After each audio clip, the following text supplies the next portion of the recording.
Καλημέρα από την Κοπενχάγη. Ήρθαμε χθες το μεσημέρι. Πετούσαμε 10:50 το πρωί. Η πτήση μας έφυγε 1:20 το μεσημέρι.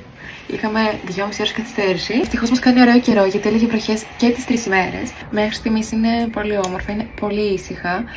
Μετακινούμαστε μόνο με ποδήλατο. Το γυρνάζουμε με ποδηλατάκι, χαλαρά. Μένουμε και λίγο πιο έξω από το κέντρο, οπότε έχει αρκετή ησυχία. Δεν ξέρω αν θα ήθελα να μένω λίγο πιο μέσα. Μπορεί και να ήθελα, γιατί τώρα από το κέντρο με το ποδήλατο είμαστε 1/4 με 20 λεπτό, κάτι τέτοιο.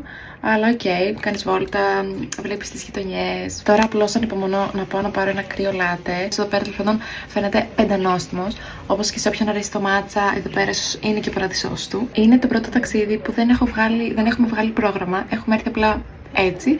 Είδαμε λίγο τι έχει αποξιοθέατα τα πράγματα που πρέπει να κάνεις. Και όπου μας αρέσει έτσι θα γυρνάμε. Και το αγαπημένο μου άρωμα. Και φεύγουμε. Αυτά.